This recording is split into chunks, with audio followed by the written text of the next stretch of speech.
Hola, un saludo desde AndroidPC.es. Hoy tenemos un unboxing y primer contacto con la consola Anbernic RG505. Una consola que vamos a ver un poco en detalle y pondremos a prueba con nuestras habituales test en la web.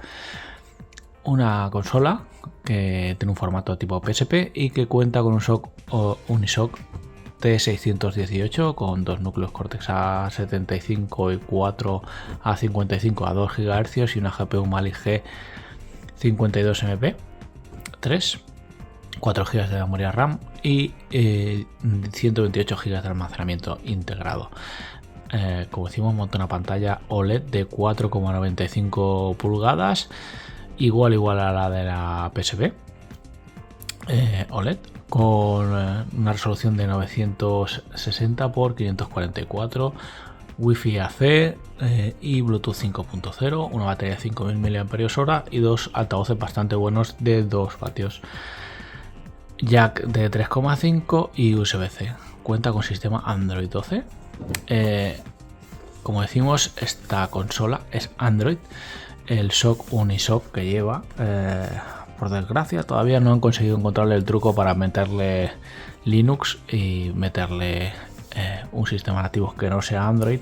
Además, también es un SoC que no tiene salida de vídeo, solo tiene USB de datos, y por lo demás es bastante potente. Ya lo hemos visto en varias reviews de tablets que hemos tocado y ahora queríamos probar este mismo SoC en una consola de este tipo para ver qué tal funcionaba y cómo rendía, y esta parecía bastante interesante, así que la hemos traído a nuestro canal y a nuestra web y vamos a ver un poco cómo es, y así explicamos cómo funciona este tipo de hardware y el sistema que lleva y cómo se defiende, ¿eh?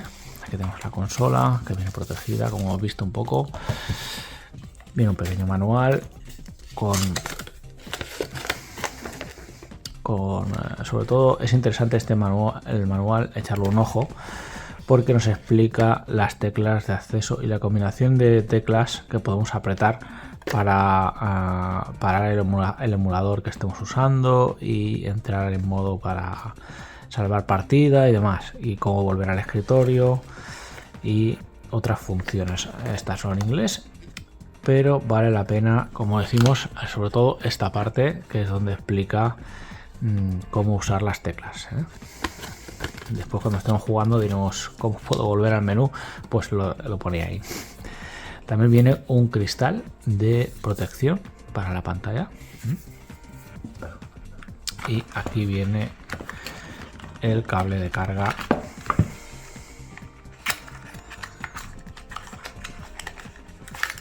USB-C.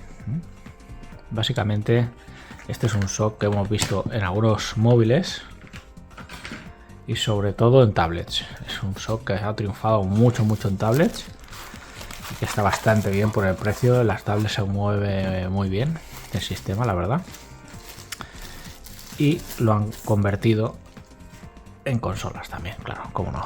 Los chinos todo lo que pueden lo convierten en consolas. Y nosotros lo agradecemos. Vamos a ver un poco cómo es esta Anbernic. Os podéis hacer una idea de la calidad de este fabricante y de cómo va a ir el sistema. Viene aquí un plástico de protección para el transporte de la pantalla. Vamos a echar un ojo primero a la construcción y demás.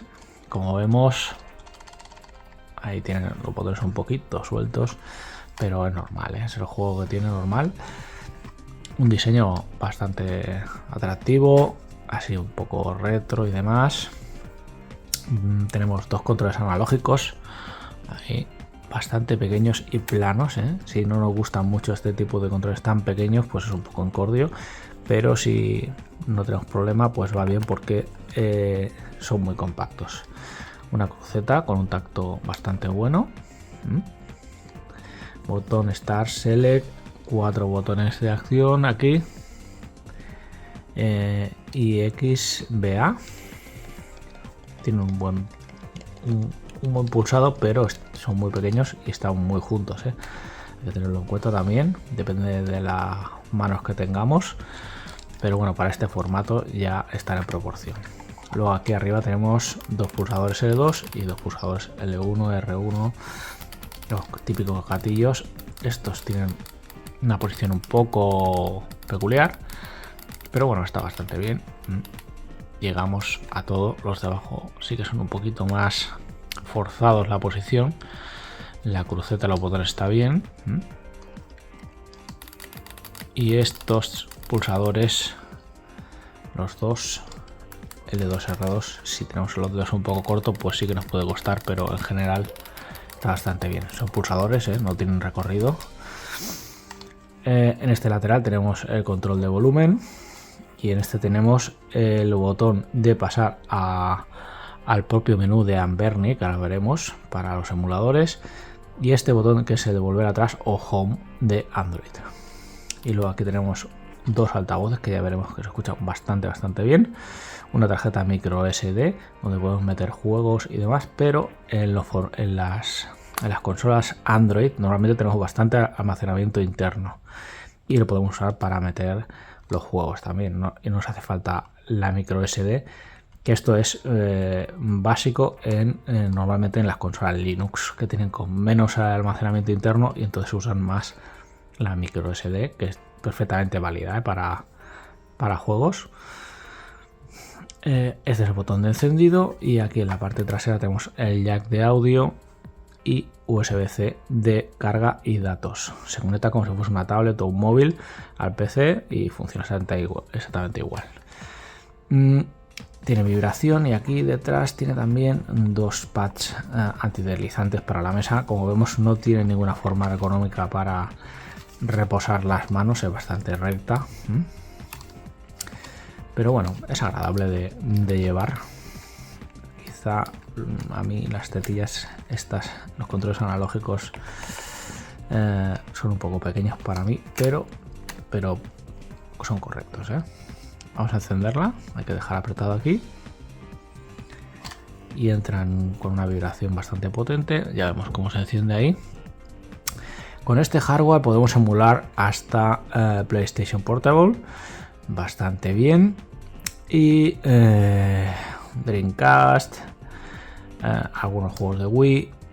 Hasta ese nivel puede ir bien. Después en Android también puedes usar juegos bastante potentes. Genshin Impact, por ejemplo, pues hay que ajustarlo a calidad baja y demás, pero puede ser jugable también, En general, un hardware interesante con un diseño bastante atractivo, como veis. Y aquí tenemos el sistema, y lo hemos arrancado antes ya para ver cómo funcionaba. Y viene un asistente que lo pone en marcha, configura los emuladores, no hay que hacer nada, simplemente darle a siguiente y siguiente. Y llegamos a este escritorio donde nos encontramos esto, y que parece una tablet básicamente, Pero si pulsamos el botón de entrar en emuladores, aquí vemos cómo llegamos a este menú donde saltan todas las consolas que podemos emular. Podemos cambiar el estilo del menú, podemos configurar el sistema y demás. Es bastante chulo en este aspecto. Aquí tenemos diferentes estilos para ver cómo queremos ver el menú.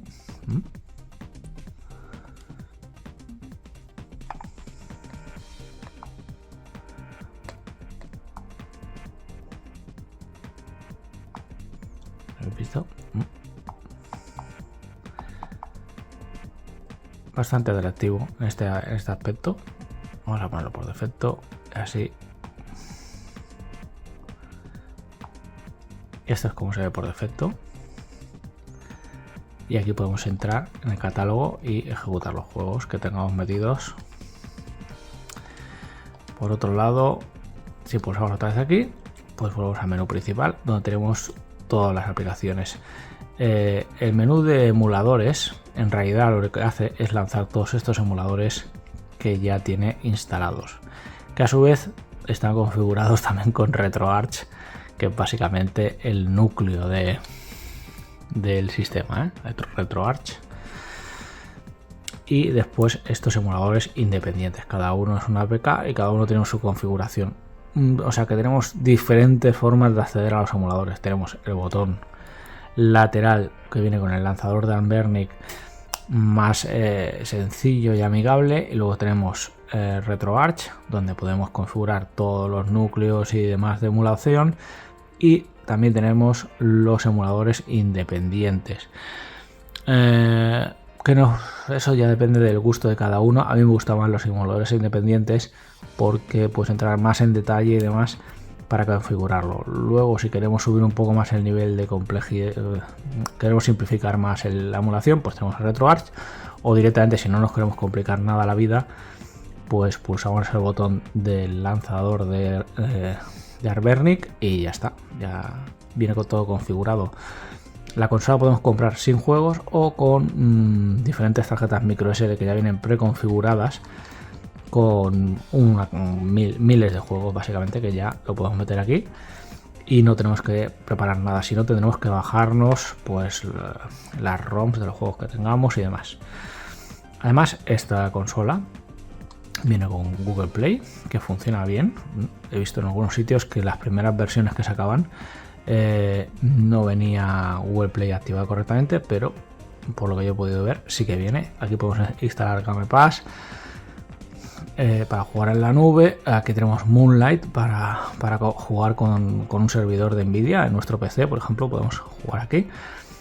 El juego de streaming siempre tiene algunos inconvenientes, el lag por un lado, y luego la configuración de los botones a veces no encaja perfectamente y tendremos que luchar un poco para ponerlo en marcha con nuestra consola.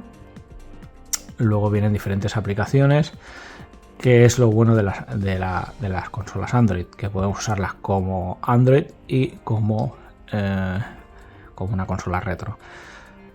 Lo malo que tiene, por ejemplo, este Unisoc es que no tiene salida HDMI. Una lástima, porque podríamos usarlo para jugar en la tele, pero en este caso no se puede.